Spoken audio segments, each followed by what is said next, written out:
একই গিন্নি, এই কটা ভাতে কি পেট ভরবে?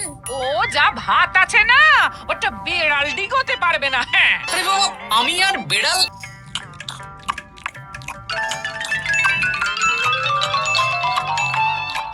গিন্নি, পেটটা ভরেনি বুঝলে, তুমি আর এক হাঁড়ি ভাত বসাও।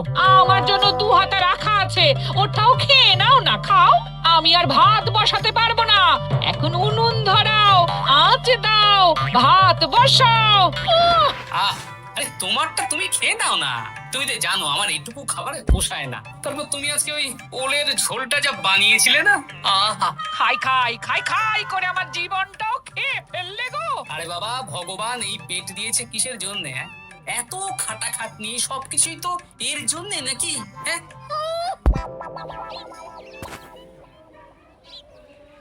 দাদু, অনেকদিন ভূতের গল্প শুনিনি, আজকে আমরা ভূতের গল্প শুনবো। বেশ, শোন তাহলে।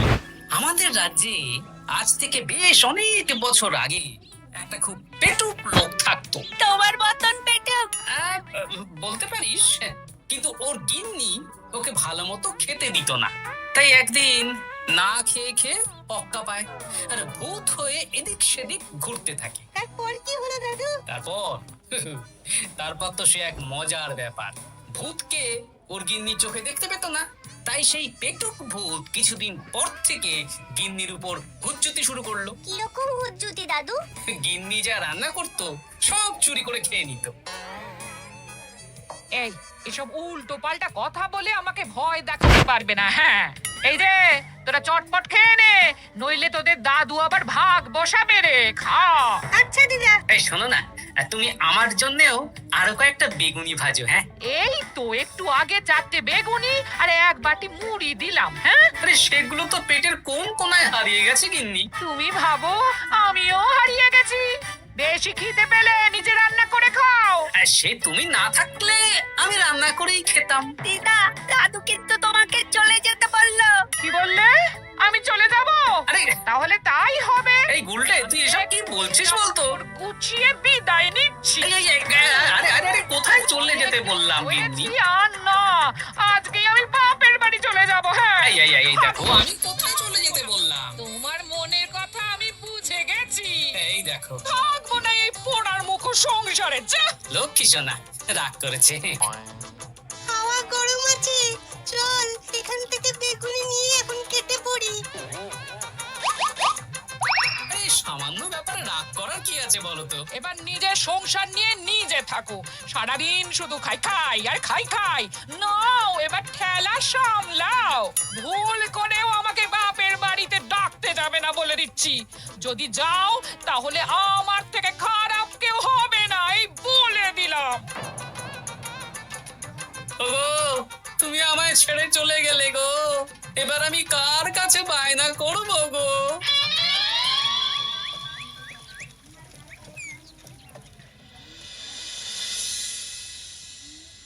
কিরে, তুই একা একা?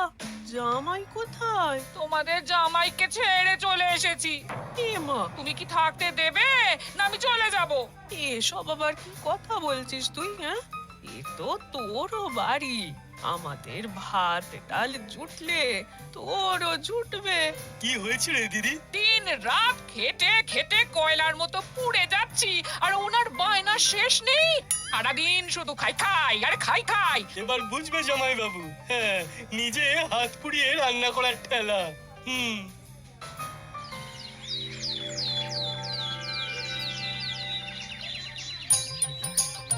গোপাল দাদা, ও গোপাল দাদা, ও গোপাল দাদা, গোপাল দাদা, এ দরজা খোলো, মহারাজ ডাকছেন। এই রে, অনেক বেলা হয়ে গেল। আরে দরজাটা খোলো। যাচ্ছি যাচ্ছি। আরে আজকে তো গ্রামের সেচ প্রকল্প নিয়ে আলোচনা আছে, মহারাজ তাই তোমাকে ডাকছেন। মুখ হাত ধুয়ে যাচ্ছি।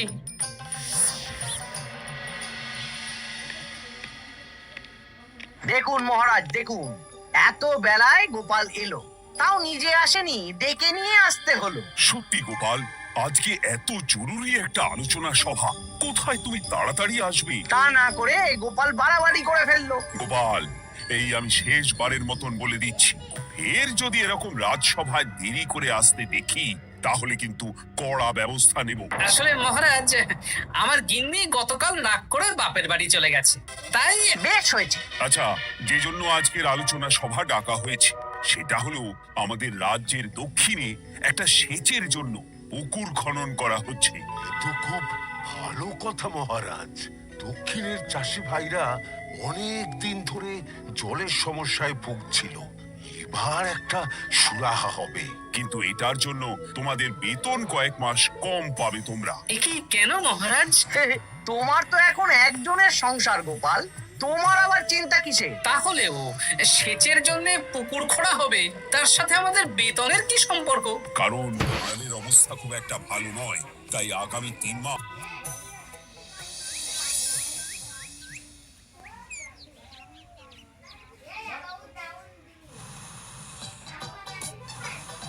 কি দাদু, এ তোমার চোখ মুখের কি অবস্থা? কালি ঝুলি মেখে ভূত। কি আর করবো বল, এসব কি আমার কাজ রে? কালকে ভূতের গল্প শোনাচ্ছিলে, আজকে নিজেই ভূত সেজে বসে আছো।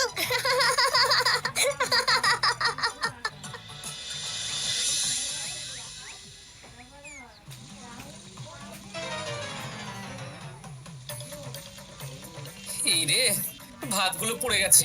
দূর দূর দূর, এভাবে হয় নাকি? না, এবার থেকে ভোজনালয় থেকেই খাবার খেতে হবে। একার জন্য কে আবার রান্না করে? দূর দূর। কি গোপাল দাদা, তুমিও আমার মতন ভোজনালয়ে খাচ্ছ? আমার না হয় বাড়িতে রান্না করার কেউ নেই। আমারও নেই, যে ছিল সে ছেড়ে চলে গেছে। ভাই, আর একটু ভাত দেবে? গোপাল দাদা, ভাত আর হবে না গো, আরো কয়েকজন দৈনিক খদ্দের আসবে, তাদের জন্য রেখে দিয়েছি। তাহলে কি আর করা যাবে? একটু একটু ওই তরকারি একটা শাল পাতায় মুড়ে দে, বাড়িতে গিয়ে মুড়ি দিয়ে খাবো। আচ্ছা, তা দিচ্ছি। তুমি খাওয়া হয়ে গেলে হাত মুখ ধুয়ে নাও। আচ্ছা গোপাল দাদা, গিন্নিমা চলে গেল কেন? সে তোর গিন্নিমাকে গিয়ে জিজ্ঞেস কর। সেটা জিজ্ঞেস করতেই হবে, তোমার মতো একটা ভালো মানুষকে ছেড়ে চলে গেছে।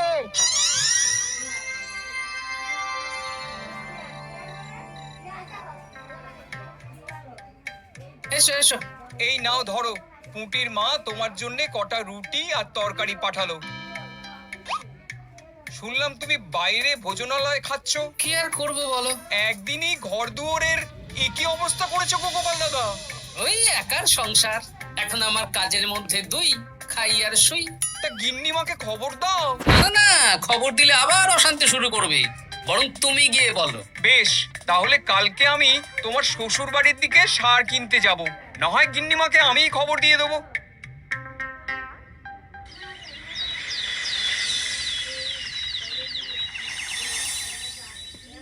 বাড়ি ঘর গোছালো, তাতে আমি কি করতে পারি? এখন আমি আর ওই বাড়িতে থাকি না। হ্যাঁ, শুধু তাই না, গোপাল দাদা বাইরে ভোজনালয়ে তেল মশলা দেওয়া উল্টো পাল্টা খাবার খাচ্ছে গো। থাক, আমাকে এসব কথা শোনাতে আসবে না পুটির বাবা। আমার খাটতে খাটতে জীবনটা কয়লা হয়ে গেছে, কয়লা। ওনার বায়নার শেষ নেই। হ্যাঁ, বুঝলে গোপাল দাদা, আমি গিন্নিমাকে অনেক করে বোঝালাম, কিন্তু কিছুতেই কোনো কথা শুনলো না। বেশ, শুনতে হবে না। এরকম বললে হয় নাকি? চারিদিকে ঘর দুয়ার অগোছালো, খাবারের থালা বাসন এদিক ওদিক ছড়িয়ে ছিটিয়ে আছে। ওরে বাবারে, ইঁদুরেও আস্তানা করেছে। যা হচ্ছে হোক।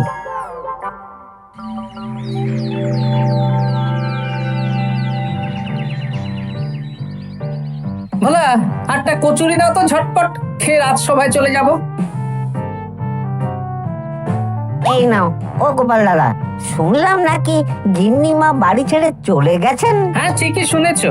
তাই বাইরের খাবার খেয়ে কতদিন কাটাবে? এভাবে তো তোমার শরীর খারাপ করবে।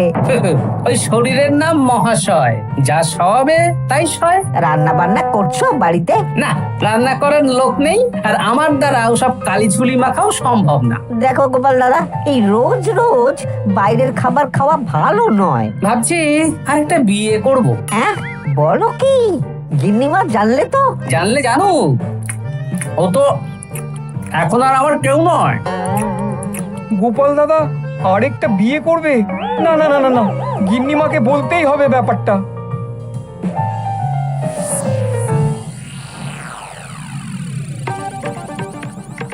গিন্নিমা, তুমি আবার এসেছো পুটির বাবা। সর্বনাশ হয়ে গেছে। আবার কি সর্বনাশ? হ্যাঁ, বাড়ির চারিদিকে অগোছালো, ইঁদুর মশা মাছি ঘুরে বেড়াচ্ছে। আমি আর ওই বাড়িতে যাব না। গোপাল দাদাও সেই ব্যবস্থাই পাকাপাকি করতে চলেছে, আরেকটা বিয়ে করবে। কি বললে? জল জ্যান্ত বউ থাকতে আরেকটা বিয়ে?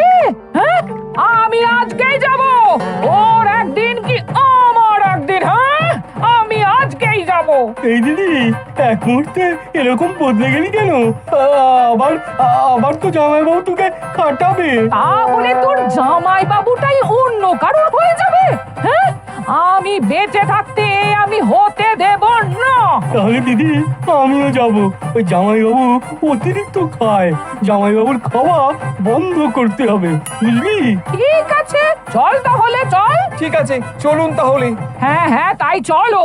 বুঝলি দিদি, আমার মাথায় একটা মতলব এসেছে। হ্যাঁ। কি মতলব শুনি?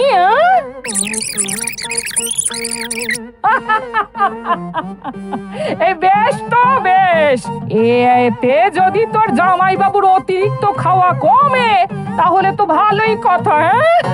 কিন্তু খুব সাবধান, গোপাল দাদার নজর কিন্তু বাজ পাখির নজর। তাহলে যাওয়ার পথে একটা সাজঘর হয়ে যেতে হবে। হ্যাঁ, তাড়াতাড়ি চলুন, রাতে মনে হয় ঝেঁপে বৃষ্টি হবে। কই গো, বলি কোথায় গেলে? এ কি, আমি তো বেশ ভালোই ছিলাম, তা তুমি আবার ফিরে এলে কেন? আমি বেঁচে থাকতে তুমি আবার বিয়ে করবে? ওসব চলবে না।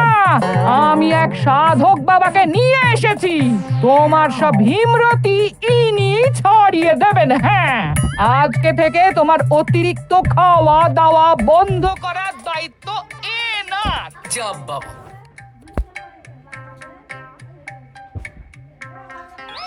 কি করেছো? হ্যাঁ, ঘর দুয়ার তো পুরো শ্মশান হয়ে গেছে গো। এখন আবার তোমার ঘর তুমি পরিষ্কার করো। সে করছি, তুমি যাও বাজার করে নিয়ে এসো। ভোলার দোকান থেকে বেশি করে ছানা আনবে, আর রাতে ছানার বড়া করে তরকারি বানাবো। হ্যাঁ, আহা, কতদিন খাইনি, এক্ষুনি যাচ্ছি। উহ, তাড়াতাড়ি যাও, তাড়াতাড়ি যাও। মেঘ ডাকছে, রাতে বৃষ্টি হবে। আমি এই ঘর গুছিয়ে রান্না বসাচ্ছি গো।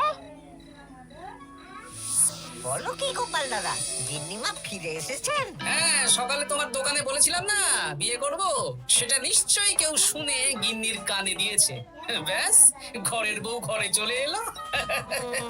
সকালে যখন তোমাকে আমি ওই কচুরি দিচ্ছিলাম, তখন তো ওই পুটির বাবাকে দোকানের সামনে দিয়ে হেঁটে যেতে দেখেছিলাম। তাহলে পুটির বাবাই খবর দিয়েছে, ভালোই হয়েছে।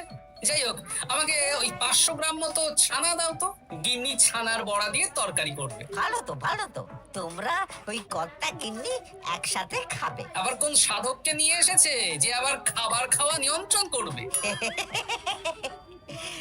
দেখো কি করে তোমাকে সামলা। এই নাও।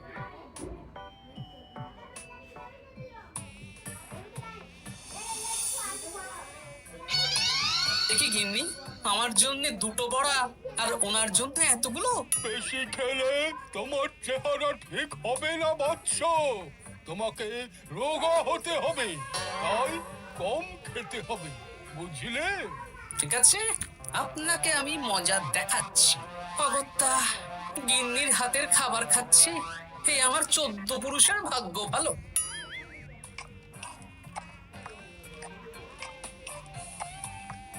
বাবা, আপনাকে আরেকটু তরকারি দিই বাবা?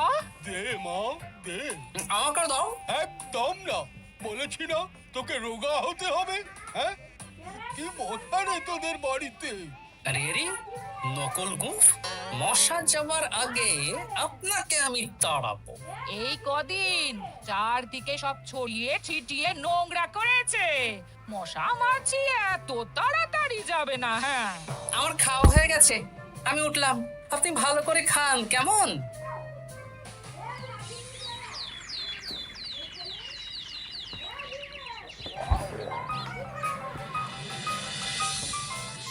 বিজ্ঞানী, আরে গোপাল যে, কি ব্যাপার? একটা সাহায্য চাই বিজ্ঞানী।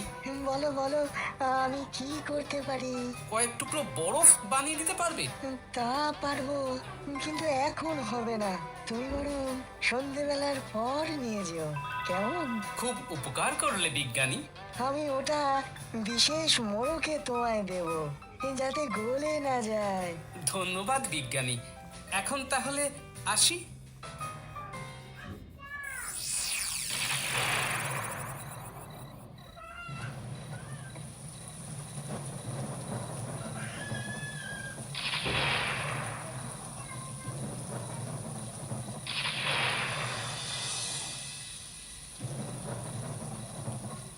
ভালো করেছিস বাবা, যা মশার উৎপাত, মশারি ছাড়া ঘুমোনো যাবে না। কথায় আছে সেবাই পরম ধর্ম, তাই একটু ধর্মকর্ম করছি আর কি। আপনি ঘুমিয়ে পড়ুন, আমরা ওই ঘরে গেলাম। হ্যাঁ, সব দরজা জানলা ভালো করে বন্ধ করে দিয়েছো তো? ঝেপে বৃষ্টি নেমেছে। হ্যাঁ হ্যাঁ, কোনো চিন্তা নেই, তুমি ঘুমো। আজকে অনেক খাটনি হয়েছে গো। হ্যাঁ, জয় ঠাকুর।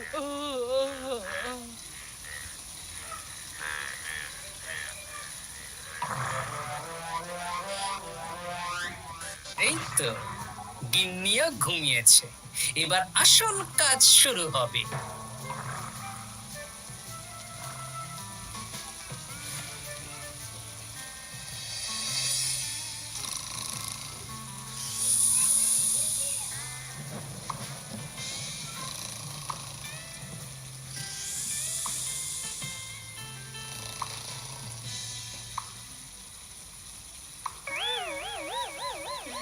কি জল পড়ছে কেন? চাল ফুটো হয়ে গেল নাকি? এত রাতে দিদিকে ডাকা ঠিক হবে না। আরে আরে কি মুশকিল, এখনই জল পড়ছে। আরে দূর দূর।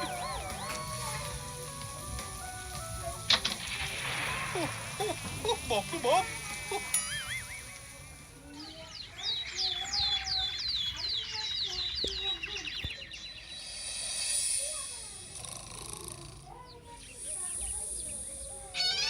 সুপ্রভাত। প্রভাত আর শো নেই। কেন?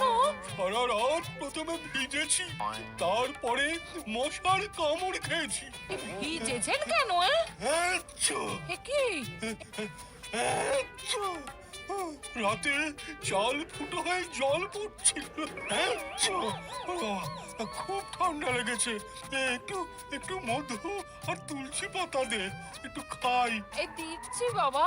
এ হতেই পারে না, কদিন আগেই তো চাল সারিয়েছি।